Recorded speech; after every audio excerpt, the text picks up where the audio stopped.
control of your mind, and there is a feedback again to your body, and then music starts to move more than just something in your ear. Yeah, it moves your whole soul in a way.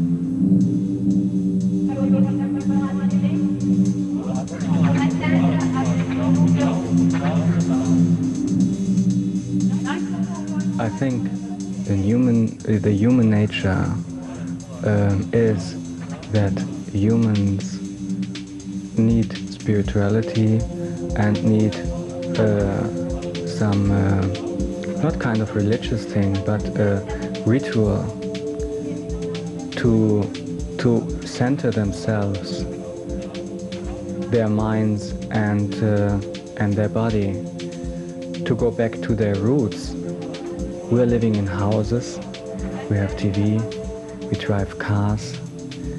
If you look from the perspective of an animal or a Neanderthaler who was living in his cave, hunting for some animals and stuff, we are still connected to that time, and there's nothing bad about it.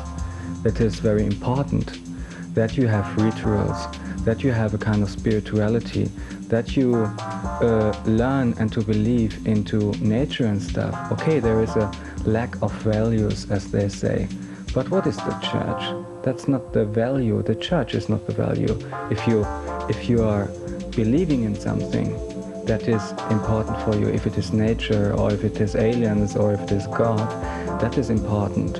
If it gives something to you, and as the church is not able to bring this kind of feeling to the youth, I think they love to go out together and have this experience, this body and mind and soul experience together in a big club.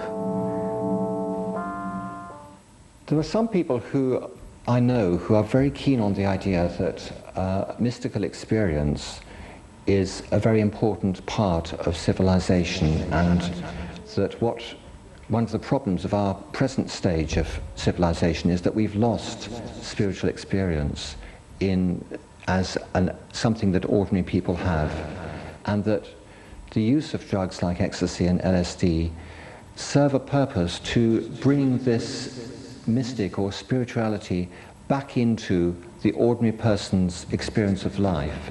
And this adds a dimension which gives them a broader understanding in some way that possibly a lot of the older generation in European culture don't have any longer. When I first went into Omen here in Frankfurt, I listened to this track called UHF from Moby. I freaked out. There was no way to escape it. It was so monumental, and you had the flashing light and darkness, complete darkness. It was like they would have only had to be just like I don't know, altar and somebody who is slaughtering a lamb just as a sacrifice.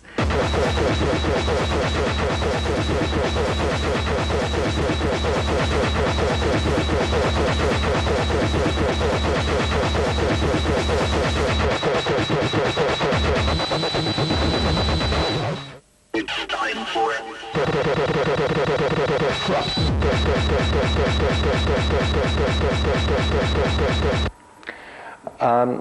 I think the comparison with the 60s is definitely there, but having experienced that 60s era myself, I'd say it was very, very different in flavour. In the 60s, we felt convinced that we were the right ones and the rest of the world was wrong, and that we were the pioneers of a new, much better and healthier culture for the whole world.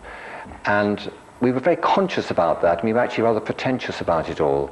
Whereas I think the difference now is that the vast numbers of young people involved in this rave movement, they didn't see it like that. They didn't pretend we were idealists or anything. They just thought they'd have a bloody good time. But I think while doing that, they actually evolved a different set of values themselves, which has actually permeated through the whole of the younger generation, of being less macho, basically, and a bit more caring about other people, and less aggressive.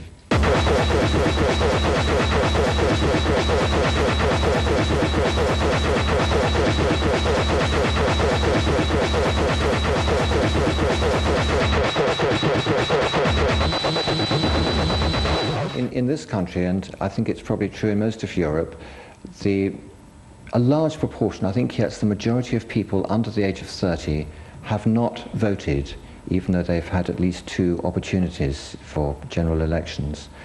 And I think the reasons they haven't voted is that they are disillusioned by politicians. They don't feel politicians represent them or ever will represent them, and so they're not going to bother. And one thing that came out of the rave movement here was that when there was an act passed called the Criminal Justice Act, it identified rave music and rave culture, which seems pretty mad in itself. But in doing that, it actually made the people involved in this rave scene feel that they were being targeted. And the result of that has been that people involved in this whole generation feel politically motivated, but in a new way. And it's given rise to something called the DIY culture.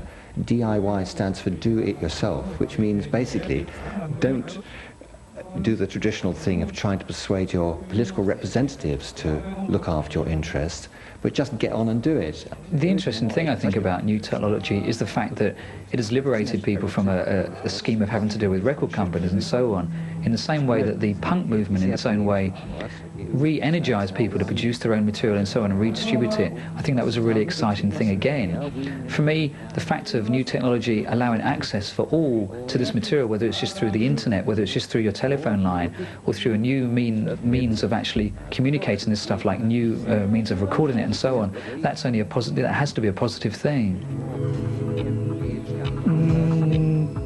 そんなにそういう意識っていうのはなくて、どちらかというとよりこう作る側が作りたいっていう欲求をすごい発散できるっていう音楽だと思ってて、他のものであったら例えば絵にしても、例えば小説とかにしてもかなりこう積み重ねっていうか練習とかそういう技術がないとなかなか発表できないんだけれども、テクノっていうのはすごく本当に子供でも入っていきやすいし、そういうどんどん普通の人だけれども何か作りたい人間っていうのはどんどん参加できるっていう、そういうなんか新しい発表したい意欲っていうのがどんどんこう叶うような、そういうような文化だと思ってます。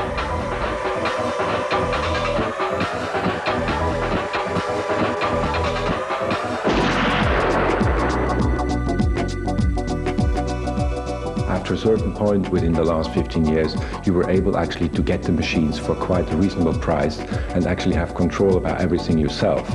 So in a matter of fact, the word techno comes from technology, and for me this has a very close relation, because then I started to be able to work with the stuff in my own space, with my own time, for as long or as short as I wanted, and I wasn't kind of relying on people's input or on producers' view or on record companies' opinion. I was kind of working with my own technology.